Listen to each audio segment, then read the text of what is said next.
waa bilaabat asalaamu calaykum waraxmatullaahi wabarakaatu walaashin aamina laka ofishiyaal halkaa waxaad ku aragtaan ingiliishka intii taqaana madaxweynihii maraykanka oo geynaya ciidankiisa soomaaliya ilaahay khayr ha ka dhiga insha allah madaxweyne xasanna ilaahay subxaana wa tacaala mid sidii hore iska bedela ilaaha ka dhigo ma naqaan dalkan meesha loo wato iyo siduu socdo runtii waan ka naxay warkii aan hadda dhegaysanayay shalay bay ahayd doorashadii soomaaliya ka dhacday isla maanta oo muxuu ahaa may 16 ay tahay wuxuu ogolaaday madaxweynihii maraykanka inuu geeyo ciidankiisa soomaaliya waa bahdil ciidanka soomaaliyeed markiiba ku dhacay iyo niyad jab halkaa maxaa ku qoran inuu madaxweynaha maraykanka approve gareeyay inuu geeyo troops to Soomaaliya ciidankaas maraykanka waxay ka sameynayaan dalka waa la yaqaanaya waxay u geysanayaan dhibaatada u geysanayaan ama gabdho kufsadeena ama khayraad kale la soo baxeena ama wax kala sameeyeena tuu kula yaala tabtaada ma waayo waddanka nin jooga oo cadow ah kule asxaan kuma sameynayo ciidankeeni bay ahayd in la sii wado la sii dhiso ilaahay baa calaf ugu daray inuu helo xasan looma diidana ilaahay subxaana wa tacaala siiyey oo og ilaahay baa khayrka noo og sida khayr ku jirana ilaahay baa og wax ilaahay subxaana wa tacaala qadaroon baa dhaca laakiin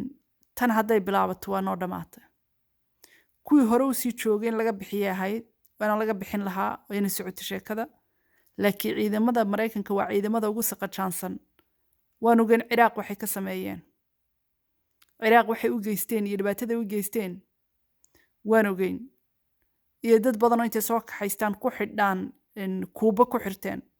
way ku jiraan soomaali baa xitaa ku jirta Guantanamo Bay meesha la dhaho dad aan la ogeyn bay iska soo xirtaan oyalka iyo khayraadka waddanka ku jirana hoos ahaan bay u wataan marka isla markiiba next day maalinta ku xigtay waa kan isla markiiba wuxuu ogolaaday inuu waddanka geeyo ilaahay u gargaara Soomaaliya ilaahay waxaan ka baryayaa inuu madaxweyne xasan uu sidii hore intuu iska bedelo caqli yeesho iskana bedelo arrinta noocana ciidan shisheeye uma baahnid waxaad u baahan tahay ciidankaaga inaad dhisato inaad ciidankaaga niyadda u dhisto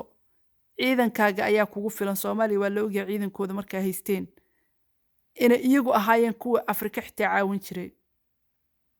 markay ciidan adag haysteen ciidankii hadda hooshooda la waday ee la adkeynaya inaad haddar kala daadisay isla markiiba oo markiiba aad u yeerato ciidamo bannaanka ah waxaad looga xumaaday maaqan Soomaaliya meesha ku socotay ilaahay u gargaaro aad baan wallahi uga naxay arrintan aad baan uga naxay arrintan aad baan uga naxay macalaasif Soomaaliya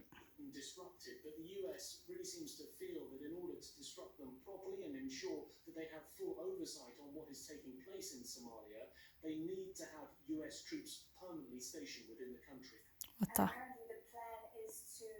surely Joe Biden al-Shabaab aan idinka celinayna bay leeyihiin. There was still risks according to some in Afghanistan, but he withdrew troops from there. So will he be pushed to explain the difference in approach when it comes to two different countries? Al-Shabaab baa lagu marmarsiyoonaya.